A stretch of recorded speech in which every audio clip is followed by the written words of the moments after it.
you know it's bad when I catch myself and go, no. Well, who's I'll editing decide. this? You're editing this? I'm so worried.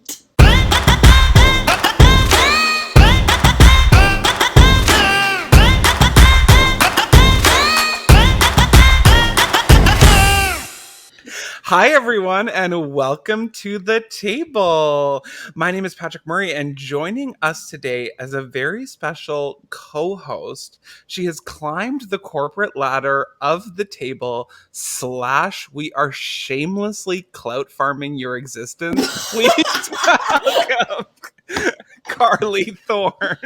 I've never heard the clout farming before. That's so fucking funny. So I am so excited to have you here. Carley is going to be doing a couple, some filling in. Stacey is booked and blessed and doing some super secret projects. Are they like impressive, or is it like when you're like, I'm on set, but it's like you're on like a Ryerson student film? Like, we've all been there. Like, I've done that, where I'm like set life, but it's like taking a little Instagram picture, but it's like I'm like doing something for Humber. You know what I mean? Stacey she's doing something I can't talk about. Oh, okay.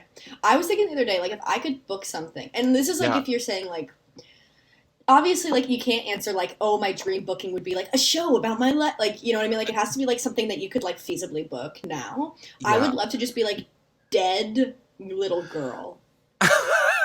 Like dead teen in like either like kind of like a thriller, like a Gillian Flynn, Sharp Objects or whatever, like just dead girl in the South who's like in a river or something, or like teen in horror movie who gets like brutally decapitated or something. I would love that. See, and I would love to be the little comic relief in like an abjectly like dark bleak drama. So like there is like think like Mystic River, you're the dead girl in the bog, and then like they're coming in to be like we need to find like that blood sample, whatever, and I'm like, I'm taking lunch. Yeah, exactly. Yeah. And then like you're like you add a little joke in. Yeah. Like they're like, can you get a better picture of the body? And you're like, in these shoes. Bam! Okay, I do want to tackle something, face something bravely with you. I'm so excited. But in particular, your fans. And that is Uncarly Nation. Put your C's up. I have been labeled a boss babe when I am a girl boss. You are. And that's the thing where like it was like there were a couple comments. Obviously, it's very nice of people being like, love to see two girl bosses and a boss babe. And I'm like the French fries, or it's like I don't. It's like you don't like being othered, is what you're saying. Yes, and again, like since probably at my kids' table is my trauma. Yeah. But like from like being the gay with the girls, there's always the kind of like you're still a boy. Like it's like I wasn't allowed to like sleep over. I could go to the party, but I couldn't. Or like sleep in over. gym, like did you ever that where it's like in gym you're like boys versus girls or whatever, and you're like, but I want to be with them. I know, like it was like how all the girls learn self-defense, and I was like, I don't learn self-defense. I need self-defense. I'm so thin. I need my little bird bones could snap at any moment if I don't learn self-defense. But yeah, exactly. It is like, I mean, this word has kind of lost its meaning, but like there's a trigger there of being like, oh, two girl bosses and a boss babe. So my fan base is canceled entirely. Yes. Re-traumatizing a gay man. Not a good look, guys. Hi, gay. Did you see those comments, though, on that last podcast that were like, I thought Carly was really canceled. And I was like, you thought this was a hit piece? And you chose to watch it? Damn. I know. Okay. Where's the loyalty? Yeah. Yeah, I actually undug some trauma this week, too. I got my hair done. So thank you. Okay. It looks so different. It looks so... well, it's blonde now at the top. That's the thing, really. Oh, okay. I thought it looked lighter, but I'm like... Yeah, like, I this is what I usually do, but it grew out because of quarantine. If you're listening to this podcast on audio, I'm blonde now. Yeah. And if you're listening to this podcast after hiding away for 2 years, I don't know. I was going to make some joke about like if someone didn't know the pandemic happened, but I'm already bored. But there was the guy who was doing my hair, we were hitting it off, talking about murder podcast, all of that. And I am, yes, of course. Hi, gay. And we were talking about like my dating history and all of that. Yeah. I am bisexual, and I like really like basically tried to code myself as a lesbian so he would see my sexuality as valid. And I basically was like, I am a lesbian, but I'm dating a man. Figure it out. Because like I was like, that's gross. Like that's, but I was like, but there is like a belief. I do think that like and it's because people are figuring out their sexuality. It's valid, whatever. Like the plight of a straight passing bi woman is not like it's not trauma, you know what I mean? There are much worse things going on, but I was definitely like, oh, like this is, I thought I had like moved on, and I was like, I am like gay, you know what I mean? Like, because I just wanted it to be like recognized, and some people don't. Some people see like, if you're just like a young woman who says you're bi and you're in a heterosexual relationship, they're like, you're just a little spicy, like you just want to like have a little thing. And some people do, and some people don't. But, you know, that's valid either way. Like, people, I don't think that people saying, like, oh, you're doing this for attention is bad. Because, like, most humans do everything for attention always. Like, also that somebody was like, you're doing that for attention. I'd be like, I don't know, probably. It's not out of question. That is so true. Just feel like, I mean, it doesn't feel that way, but also probably. Yeah. There's some subconscious thing there that I think I'm probably always doing everything for attention. Like, I think it's like, we end up in such a fickle place because it's like, I don't want to be someone who like is always, I find like so many conversations with friends are like, and of course I'm not saying that there isn't a sensitivity that I can give to, and yeah, it's you're like sometimes running you're like, for Senate. Like, it's like, you're like, obviously it's a very complex situation, and what I'm talking about in this situation does not apply to everyone. Like, but it does also make sense, like, when you're saying it, because, like, there are people, and especially we're having this conversation, like, on the internet, like, who won't necessarily take everything and look at it in a positive light or give you the benefit of the doubt. So it is, like, I know. But you're also, like, when you're talking with friends, you're like, you should feel free to be like, you know me. You know my intent. I wanna watch the world burn. On the biphobia of it all. Mm-hmm. Because I think like it's so interesting because it's like, you don't want to gatekeep, obviously. And you don't like, want to invalidate a person's sexuality or presentation or identity in any way. Exactly. And then they're like, but then there is that conversation of like, there are people who will be like, oh, like I'm bi, I've never dated anyone of the same sex, and like I don't want to. Yeah. You're like, okay, sounds straight. Straight lives matter. Oh my gosh. Funny. I'm not saying it's necessarily bad. Yeah. Interesting. Okay, so speaking of interesting, I am dying to hear... What a segue, sorry. Speaking of interesting. Speaking of one of the words we just said, I want to hear your table for the week.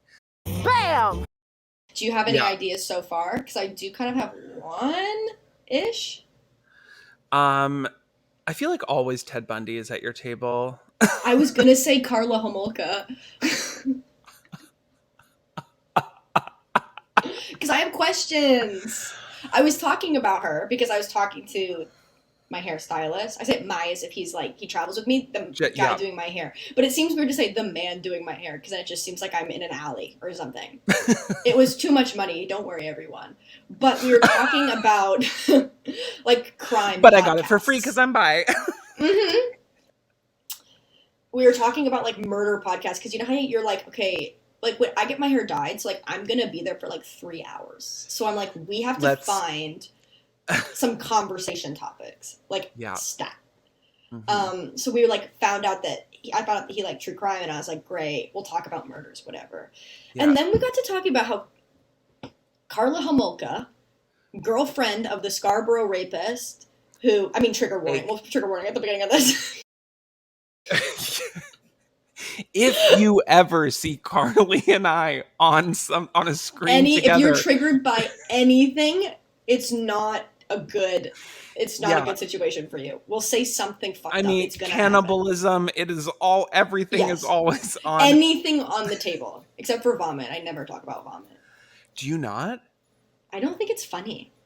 I actually have an irrational fear of vomit.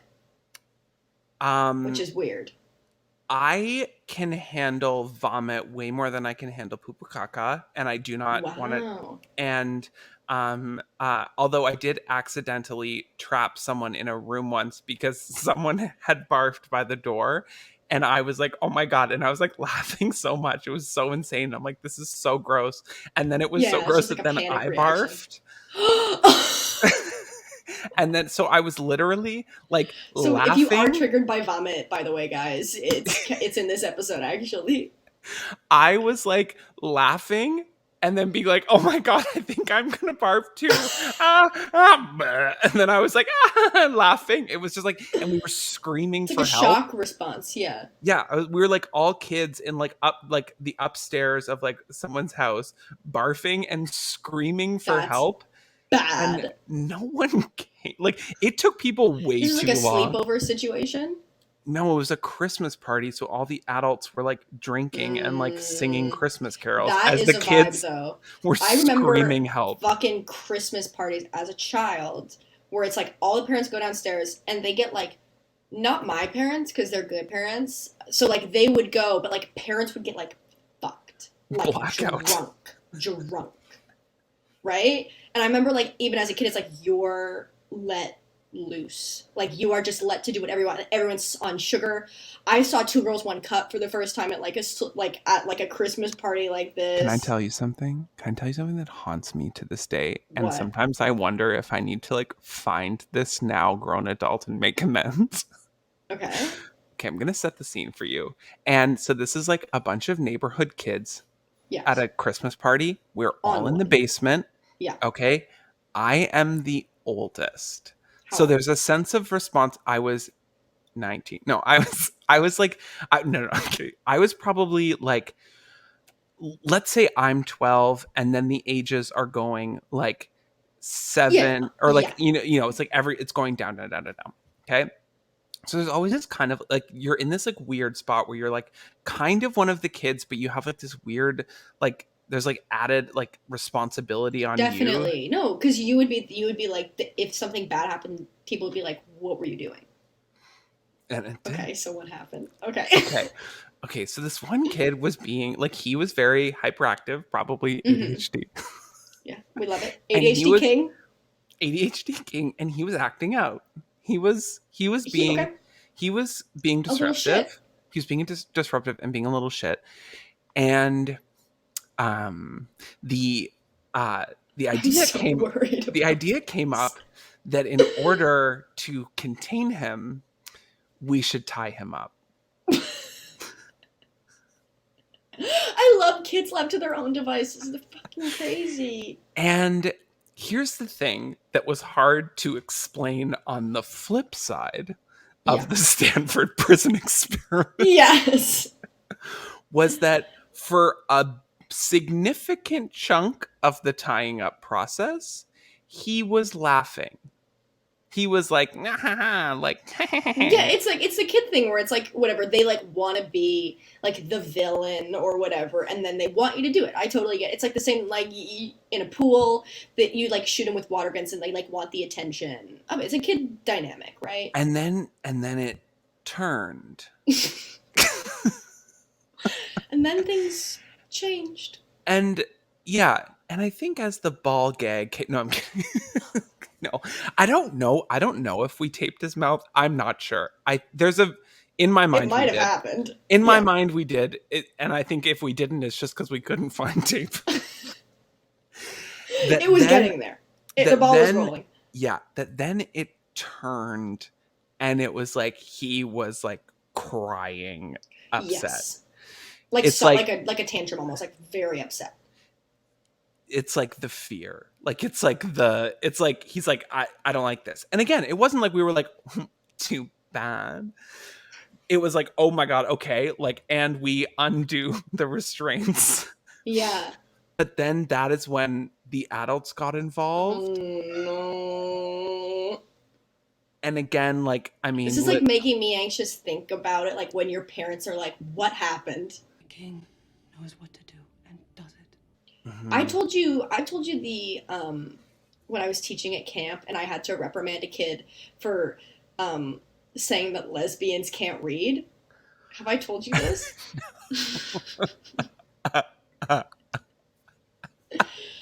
So like it was a camp at Second City camp, and we were doing some fucking kind of exercise where it's like somebody goes up and improvises That's why like speech. LGBT isn't a real word. They were just like letters. Yeah. But it was like there was a girl up or whatever speaking. Yeah. And then the thing was about like somebody who can't read, and one of the guys was like a lesbian or whatever, and they were like middle schoolers, and I was like, fuck no. It's like I'll say what's on everyone's mind. Lesbian. And I was like, that is not okay. Like taking him outside to be like this is Toronto. This is like 2 years ago. Like we're the literacy rate among lesbians is probably shockingly high. But he hadn't told me yet. I was just like, why are you calling her a lesbian? Like that's not wrong. Also, like what an insane place to do it. It's like a theater camp basically in Toronto. Yes. And he was like, no, it's not because lesbians are bad. And I was like, well, what did you mean by it? And he's like, no, because lesbians can't read. And I was like, okay, I have to swallow. Like, You're like, that is not funny. Yeah. 1 second, I gotta contain my anger. And then just like, oh my God. And then like, I will get you, but can you just say that one more time? It's for the records, okay? And I was like, even like now I still have so many questions like, is that a stereotype that's new? Because if anything, I would say the stereotype would be lesbians read quite a bit. Yeah, it's like, I mean, I feel like they're dominating like PhD and like master's courses for sure. But it made me laugh so hard. Oh I was my like, God. I can't be a parent. Like somebody's going to do something like that. And I'm not going to be able to reprimand my child. Like I'm just going to be like, I would be the psycho parent that would want to plant a weird seed like that. Like, yeah, like just that in the hopes that it gets out one day. That one day, like of being like, oh yeah, I mean, you know, it's important to be sensitive to everyone. I mean, because you know, lesbians can't read, and that's okay. We don't need to talk about it again, but like, you know, now that you just know, remember that. Yeah, just remember that, and save a special time to bring that one out. I wanna watch the world burn. I got the gasoline. Okay, we need to get your table. Yes, okay. So I did say. Speaking of reading, okay. Homolka. Okay, yeah. So Karla Homolka's at the table. Because I was thinking, like, if you don't know, look her up. But she was basically like, the wife or the girlfriend of Paul Bernardo, who was the Scarborough rapist, who was a serial killer in Toronto.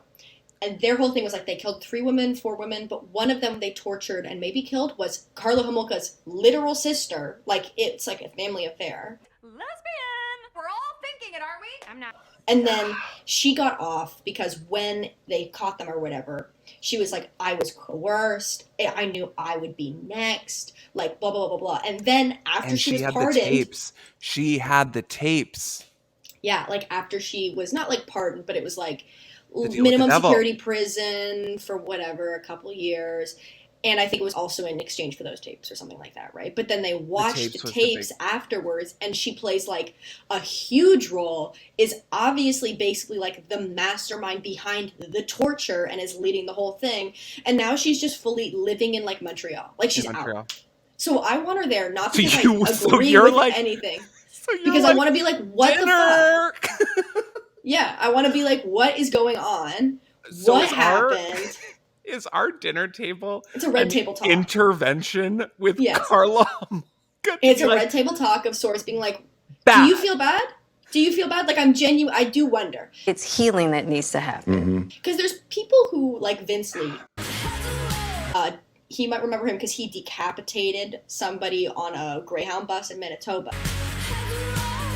Something. But he had a mental health moment, and he is out now under a different name, and it's like, he's not going to eat someone again. Like, he basically had a mental break. He's, you know, that I'm like, happy for you. Like, have a great life. I'm sure, like, the punishment of knowing you've eaten someone is, like, enough. You know what I mean? Like, I'm sure that will inform you. I don't really feel like Karla Homolka feels like she did anything wrong. It's healing that needs to happen. Again, like, working in, like, a more mental healthy space, like, I deal with people all the time who think the vaccine is garbage. And sometimes I'm like, is this worth me? Like, okay. I'm like, you're obviously not, like, obviously there are some things firing off that are, like, literally a guy was like, get through to them. What's the point of arguing with them? Like, it's just not going to be a good situation for anyone involved. Because the thing they say with people experiencing psychosis or paranoia or whatever is, like, you're not just supposed to be, like, the strategy is not just to be like, no. Of course, yeah.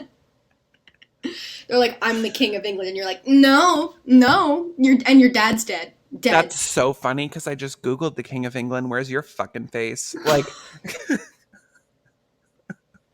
so you're a liar. Because, I mean, like, I had a guy who, you know, he was very convinced that the staff was stealing his clothes, and I'm like, unlikely. Like, I don't think so. Why would, yeah. But I'm like, okay. Maybe. I didn't, like... You're clearing your name. You're like, if you're going to go on, like, a rampage, like, I just want to be clear. I didn't. Carol. She might have. Spends a lot of time on this floor. What do you think? I just think, like, obviously I don't know who did it. But I'm saying, like, maybe start there. Like, I just think. Well, I will say he did say something funny because I was like, look, I don't know if this is, like, a stupid suggestion, but are you making sure to pull your door all the way closed so that it locks? And then he goes, I'm schizophrenic. Of course I lock my door. I was like... And he's right. You're like, fair enough. Keep serving it then, King. Like... Yeah. You're like, okay, yeah, you know what? Fair enough. Okay. I did literally have to tell a woman to stop running through the halls and screaming and not to attack other people. And she was like, I promise, it's all sorted out. And the way it disarmed her, where then I said, okay, keep killing it, queen. She's like, okay. Okay, so Karla Homolka. Who are you bringing to the table? So who are we calling out this week on our table? This is our call out table. Okay, so now I feel bad if we're having a joint table, which I am willing to do. This is now a big ask of my people that they have to have dinner with Karla Homolka. But, like, we'll give them her new name, so they just, like, won't even know. And then it'll come out, like, just later, like, maybe around desserts, being like, so, Karla. Because remember, people found out she was a crossing guard, and they lost their damn minds? Eureka! Walk this way, don't cross, sir. Okay, so Karla Homolka, well, I was adding in Courtney Love. We love. Strategic on my journey to, again, just use you as a stepping stone to the life that I want. The life you're meant to live. I think you would get along very well. Also, she's just like... pull it back a little bit with my relationship with her, because she has to, like, kind of stop responding, and I'm like, this is too desperate, like, whatever. But I'm sorry, recently. What the fuck are you talking about with your relationship with her? Have you guys been messaging, DMing? Not really. But I wished her happy birthday. It was her birthday. Oh my god, you sent her a cameo? No. Oh my god. No. Oh my god. So I'm Courtney Love there, and I'm putting Courtney Love. You would become the best version of yourself to talk to her and really integrate yourself into her life. Like, I think you could really kind of like Taylor Swift mirror ball, become the version of yourself that you think is perfect. Okay. First of all, that is so psychotic, because this morning, picture it. I'm standing in my kitchen and I just go, hey Siri, play Mirror Ball by Taylor Swift, because I just needed it. I know, when you're in your feels, that song is just like I like transcend. I like exit my body and like watch myself. But also, I was trying to tell someone today about like, don't say it. You know how there's that thing, there's like that phenomena of like you learn something and then you see it everywhere. Okay. Have you heard about that? So it's like you learn a word. Why are you you're saying like, don't say it? Has it got a bad name? No. But I was like, you know, I think it's called like the Heinz Mein Kampf. Like, Straight lives matter. Oh my gosh. Funny. What? And then I was like, so it's not that. It can't be that. So what it actually is hold on. It is the Bader Meinhof phenomenon. The Heinz Mein Kampf. You know, and it's when you see ketchup. You see Hitler's face in ketchup, and then you see his face everywhere. And everywhere. We're all seeing Hitler's face everywhere, guys. That's horrifying.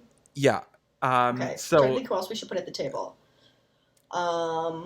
Okay, my other one is Murray Bartlett from HBO's White Lotus.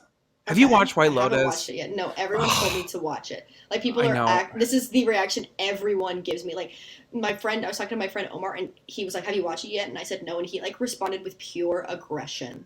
Like, it was a personal affront that I had not watched it. And then I immediately left the table to go to the bathroom, and somebody thought I was their waiter. And I reacted poorly. Like, somebody was like, can we get water? And because I was upset that they thought I was their waiter, even though I've been a waiter before. And the reason I was upset is because I was like serving I thought like I was serving looks. And I was like, how dare you? So I went, oh, I'm not your waiter. Like, rude. And then their whole table laughed at them because I wanted to humiliate them. Yeah. No, I had that where I brought someone's glasses back from the bathroom. Like, I saw like a pair of like Tom Ford glasses. Nice. And ones, like weirdly I had clocked the guy, not weirdly because he was hot. So I clocked the guy who was going into the bathroom like honestly like 10 minutes before I went in. Like, it was kind of psychotic that I was able to fully place him after I found these glasses. And I'm like, this is so weird. Did you leave these in here? Like, I think I used the bathroom after you and I saw them. And he's like, yeah. And then he was like, yeah, oh my God, thank you so much. And like, can I get another soda water or something? And I was like, I don't work here. I'm being nice. Yeah. It's like, there's one thing, because it's like, this is not a classist thing. Like, we have been there. I work there. It's just the old spaghetti assumption. Factory. Yeah, like, yes, I think I remember this. Because did you serve me at the old spaghetti factory one time, or I either saw you and hid from you? I hid from you then. Because I went with my friend Lake to the old spaghetti factory once, because we wanted spaghetti at like 11 a.m. And we sat in that fucking train car you guys have, that like fucking literal, and we were like the only people in this like huge spaghetti factory place ordering like this fucking spaghetti at like 11 a.m. And I saw you and was like it was like humiliating to me that I was getting spaghetti at like 11 a.m. and I like hid from you. What's humiliating is that under that train is just so many rats. Really? That's so nasty. I ate rat spaghetti. Yeah. Okay, the person from who are you putting on from White Lotus? Okay. Well, like, you know what? Maybe this is good because then people who are listening, like, if they haven't seen it, they can feel seen. But like, okay. So he's just gay. Hi, gay. Got it. So I think you get it. He's like an older gay man. He's hot. He was on White Lotus. He's Australian or from New Zealand. Sorry. It's just the same to him. No, I'm kidding. I just Australia, don't come for me. So it's him. He was also on that show Looking, which was the HBO show that was like, what if we had a show about gays but it's boring? You mean I've seen every single episode of Looking in the movie. Are you kidding? I'm not. I don't know every anyone episode. who's watched Looking. And I started to watch Looking, and I'm like, oh, truly is the premise. Like, I know you've seen shows about gay people, but they've all been likable. It's literally like, yeah.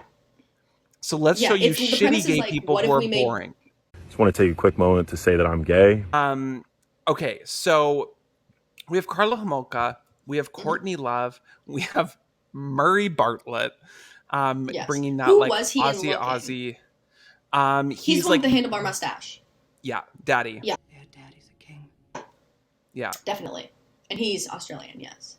Yeah. Okay, so okay, who am are I you gonna throwing in? Who am I going to add in to just even out this table? Because I do feel, Murray Bartlett brings a certain level. Like, right now, things are still awkward with Karla Homolka. They are awkward still. Like, I don't, like... And you started with her. Walk this way, don't cross her. I know. I really fucked this over for us. But then just like, I mean, at that point, if you're gonna have Karla Homolka, you might as well like also throw in like Eileen Wuornos or something like Jack the Ripper. Like, yeah, somebody just insane. I'm trying to think who I would want to talk to. Maybe, okay, here's mine. Might be offensive, so tell me if you think this is wrong and we'll cut it out afterwards. Hey, who was murdered in Serial. She was the woman who was killed by Adnan Syed in Serial. But we don't know if she was or not. So I want her to come back from the dead. She comes to the table and we go, so what happened? Hey, what happened to you? Ooh, okay. And this is just me thinking on my feet because I realized today, because I've just been obsessed recently with watching, all I've been watching on TV is $1 Million Listing New York. And I already talked about $1 Million Listing New York last episode, and I've just been like, I can't just go through the roster of real estate agents on $1 Million Listing New York. Like, it's not okay. Okay, I think so. We're gonna have to go with Hey, from Serial. I mean, honestly, like, I think Courtney Love would kind of vibe with like a dead girl. Yeah, like in turn, like it's like she's also like very spiritual, very like whatever. So it's like she would like enjoy the experience. Yes, yeah. Although I do worry about putting Hay in the situation where it's like there is also still a killer at the table. Like, is that triggering? Just when you thought it was safe to go back in the water, yeah. Karla Homolka's just there, fully released. I would say, okay, so my last one, and I don't think you watch The Real Housewives. I don't, but my mom watches it, and I am unfortunately just from, I know, my mommy watches it. My mom watches it like I'm watching fucking like Rizzoli and Isles or something. Yeah, you're watching Murder, She Wrote. So Jen Shaw is on Real Housewives of Salt Lake City. Okay, I want to. She has a very large, like, she kind of has the face of a pit bull. Like, it's like she's got a very strong jaw in a way that I feel like she could bite onto you and like you wouldn't be able to take her off. Oh yeah, definitely. Do you see that? Definitely. But with all of these women, like, people can do whatever they want and like go off, and I'm so proud of you, Queen. But it's like they do go hard on the fillers, like they do.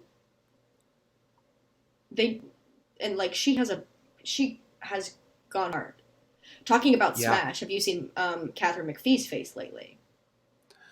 She got the plastic surgery that's just like this, like just like a cheek implant. You looked like Momo.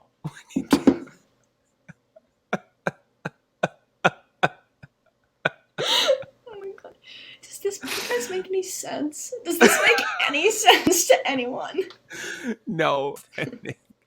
Okay, so Jen Shaw is like, we're going into the second season of a Housewives franchise. She's and very for glamorous. And spends a ton of money. But like every other franchise, it's like you're lucky to stumble into legal problems after like 8 seasons. They're going into their second season and she has been indicted. She has a federal indictment for wire fraud because allegedly she was like ring a ding ding to Grandma Bing, being like, oh, give me your social insurance number, and like she's like robbing old people. That's like a real crime. Like, you know, like obviously all But crimes how are real, much? but you know what I mean? Is it like micro stealing? You know, You a couple don't, if you dollars here don't and there. love the optics of stealing from an old person, I think if she was just scamming regular people, it's like whatever. It's not good. But I think if the amount would matter if it was regular people. I think the optics, like the whole world can agree on old people, I think. Like I don't know how well it's going to hold up in court because you will probably get a pro old judge no matter what, you know?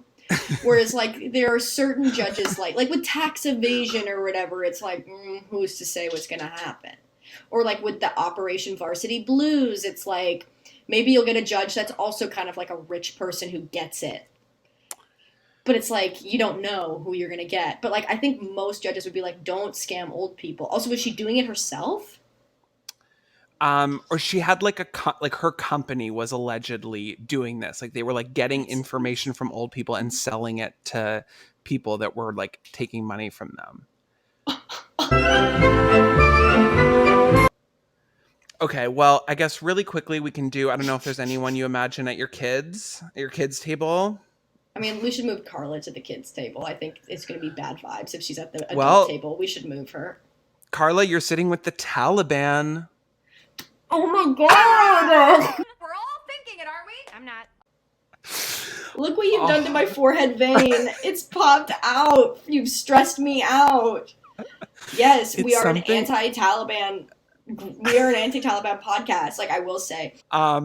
Well, thank you so much, everyone, for watching Carly and I's special table. I have been left to my own devices.